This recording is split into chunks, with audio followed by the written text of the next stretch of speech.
अस्सलाम वालेकुम स्टूडेंट्स। सो आज का जो हमारा टॉपिक है that is some more confusing words. पहले हम लोगों ने काफ़ी सारे कंफ्यूजिंग वर्ड्स डिस्कस किए, तो आज ये नया टॉपिक है। Okay, we have two words aloud and allowed. इनके प्रोनाउंसिएशन में डिफरेंट नहीं है बट मीनिंग इनका डिफरेंट है। अलूड मीन के किसी चीज़ की तरफ इशारा करना या कोई इशारा देना, बट इनडायरेक्टली, डायरेक्टली आप मैसेज कन्वे नहीं करते। Okay, like here we have an example. The process of developing the software has been very challenging. आप कहते हैं अगर आपको कंप्यूटर यूज़ करने में मुश्किल आ रही है या सॉफ्टवेयर यूज़ करने में, तो आप क्या कहते हैं? The process of developing the software has been very challenging.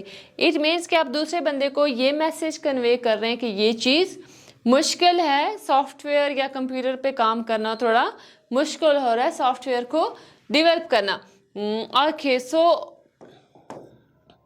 yes, if someone has just received a promotion, they might allude to it by saying they're happy about recent events at work.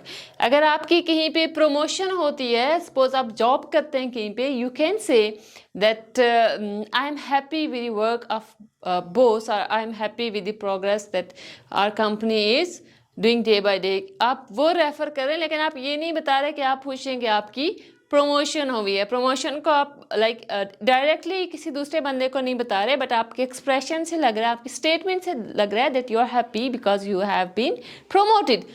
Okay, you can't say that I am happy because I have a promotion. आप indirectly message को convey कर रहे हैं। The same word we have, आपने किए allude with that starts with ALLUDE, but here we have this word.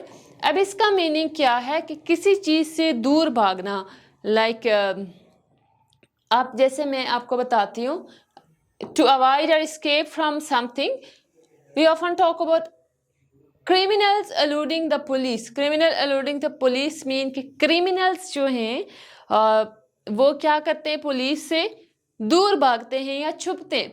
और eluding capture।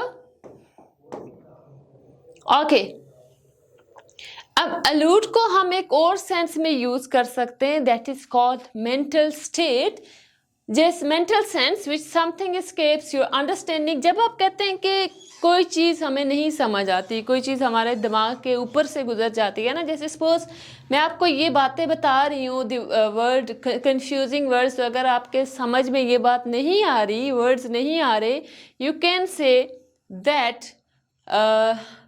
These words allude to you, यानी ये वर्ड्स आपके दिमाग से गुजर रहे हैं लेकिन आपको समझ कुछ भी नहीं आ रही कि क्या हो रहा है क्या नहीं हो रहा।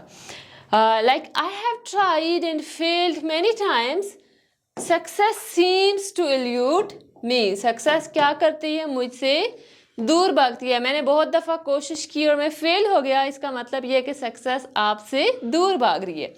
Despite hours of study, the answer to the question continue to elude the students.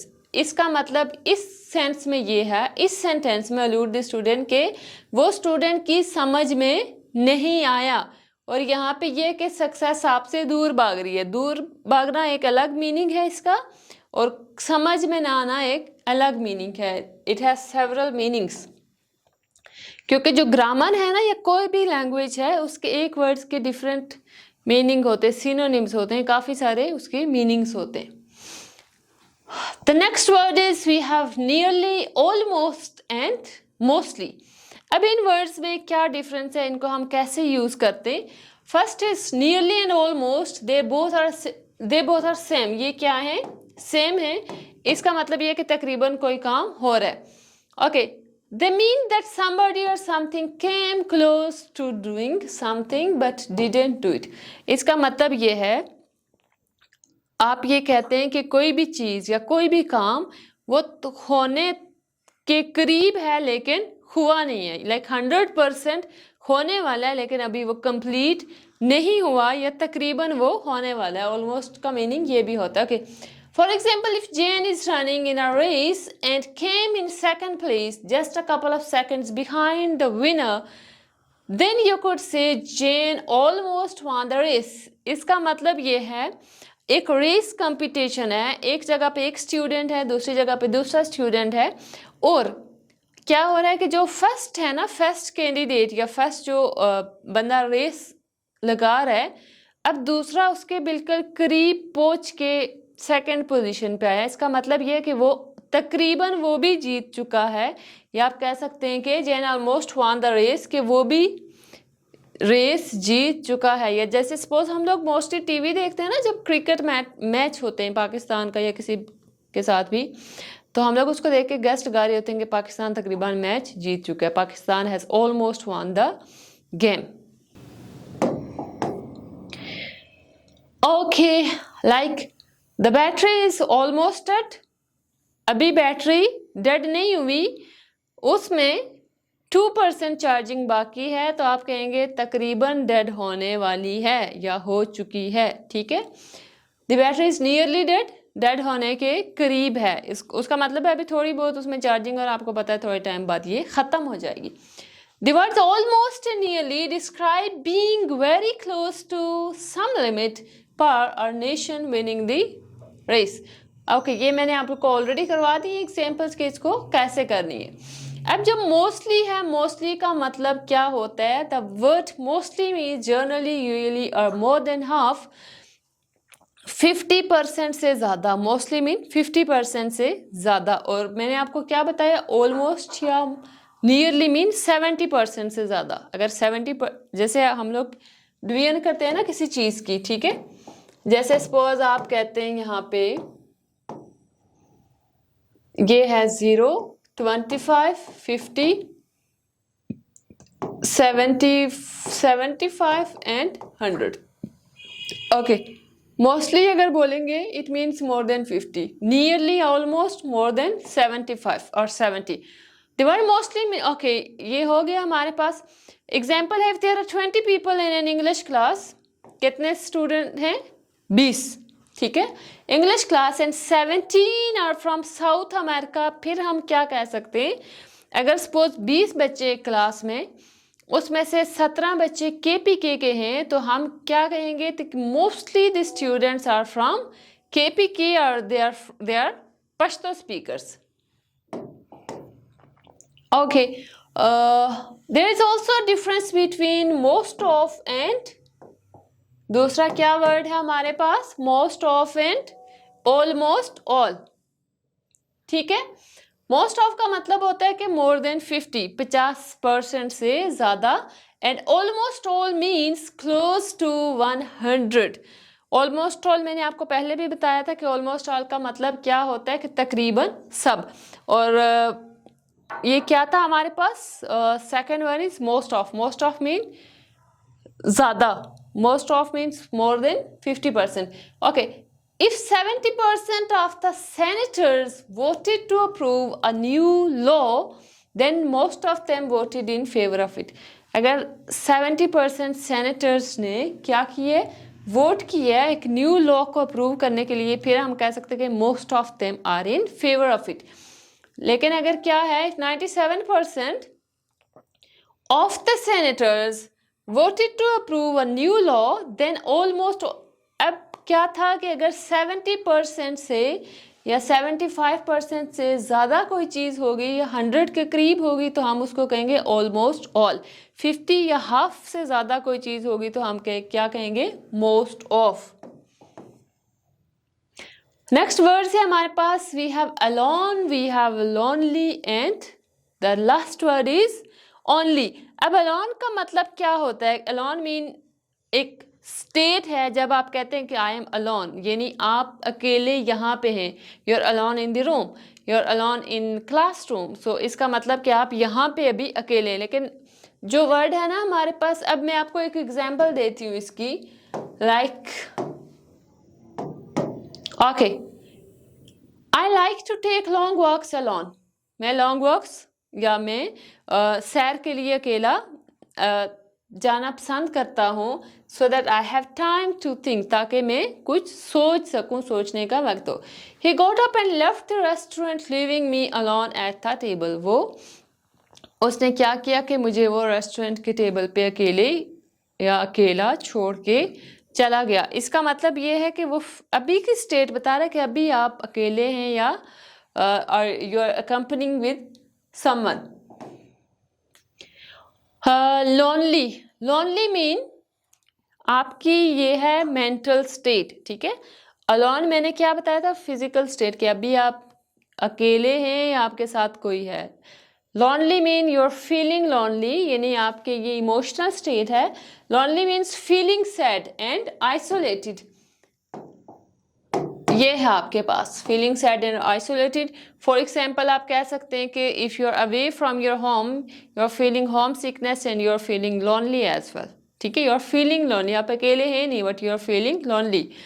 I was lonely on my first day of class because I didn't have any friends, ठीक है। मैं अकेला फील कर रहा था या कर रही थी क्योंकि मेरे दोस्त नहीं थे। अब क्लासरूम में, क्लासरूम भरा हुआ है, वहाँ पे बेशुमार स्टूडेंट्स हैं, but you are still feeling lonely because you don't have friends. आप क्लास में हैं, बाकी भी लोग हैं, लेकिन अब क्या है कि आप फील कर रहे हैं कि आप अकेले हैं, क्योंकि आप किसी बंदे के साथ, कुछ लोग ऐसे होते हैं जो हर एक बंदे के साथ बात नहीं कर सकते, उनको फ्रेंड्स बनाने में थोड़ा टाइम लगता है।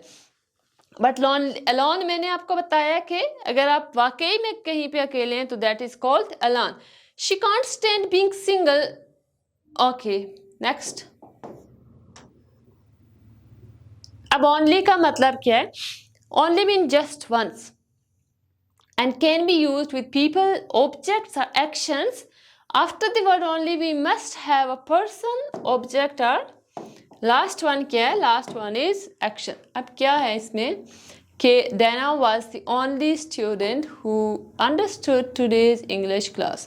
अब only का मतलब हम किस चीज़ पे फोकस करते हैं कि एक, अगर आप सिर्फ किसी एक बंदे को रेफर कर रहे हैं ना, then you will use only। I have only one pair of sunglasses, सिर्फ एक मेरे पास सनग्लासेस है। I didn't have a lot of money so I only bought this t-shirt, मैंने सिर्फ ये टी शर्ट ली। It was the main difference between alone, lonely और क्या है लास्ट वन इज हमारे पास ओनली। अब है also, as well and too, ये तीन वर्ड्स हैं, इनको हम कैसे यूज कर सकते हैं डिफरेंटली। टू का मतलब क्या होता है? ये जो तीन वर्ड्स हैं दे शो सिमिलरिटी और सेमनेस, दिखाते हैं लाइक कि ये चीज़ें एक दूसरे के सिमिलर हैं। जैसे आप कहते हैं कि Jeff plays soccer, Greg plays soccer too. Same is the case with this one, also plays soccer, कि वो भी ये काम कर रहा है, ये भी अगर कर रहा है तो ये भी ये काम कर रहा है, यानी कि दोनों में सिमिलरिटी बता रहा है। Jeff plays soccer, Greg plays soccer as well, कि वो भी प्ले कर रहा है। यहाँ पे इसका मतलब भी क्या है? वो भी। Too mean B. The only difference is their placement in the sentence। अब इनमें डिफरेंस क्या आ जाता है जब हम इनको प्लेस करते हैं इन सेंटेंसेस, यानी इनके सेंटेंस स्ट्रक्चर में डिफरेंस है। अब मैं आप लोग को बताती हूँ कि ये यूज कैसे होते हैं इन सेंटेंसेस। ओके, टू एंड ये क्या है? As well. ये कहाँ पे यूज होते हैं? Always at the end of the sentence. And the last word is जो हमारे पास है एज वेल। ये एक तो सबसे पहली चीज जिसमें ये है कि ये फॉर्मल है, देन टू, और वो यूज कहाँ पे होता है? Also usually goes before the verb और एडजेक्टिव, ये वर्ब या एडजेक्टिव से पहले आता है। अब जैसे he likes chocolates, I also like chocolates, आपने ऑल्सो को कहाँ पे यूज किया?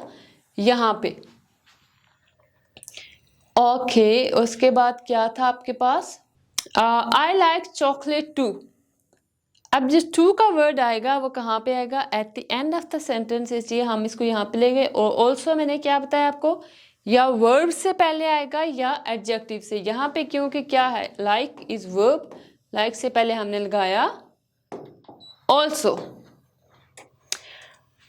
Okay, the apples are delicious, apples are delicious and the pears are also delicious. अब ऑल्सो को आप सेंटेंस के लास्ट पे नहीं लेके जा सकते, इसको कहाँ पे लगाएंगे? यहाँ पे। डिलीशियस से पहले, डिलीशियस क्या था? Delicious is adjective. The pears are delicious, too लगाएंगे एज वेल, तो सेंटेंस के लास्ट पे लेके जाएंगे. The pears are delicious too and the pears are delicious as well. अच्छा, ये हमारे पास वर्ड्स थे. क्या क्या हमने डिस्कस किया? allude and then we have discussed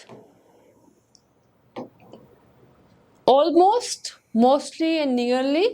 और उसके बाद हम लोगों ने डिस्कस किया alone, lonely and only plus also as well and too. For more confusing words you can go to our YouTube channel that is Vishal English, और वहाँ पे आप लोग बाकी सारी वीडियोस भी देख सकते हैं. Thank you so much.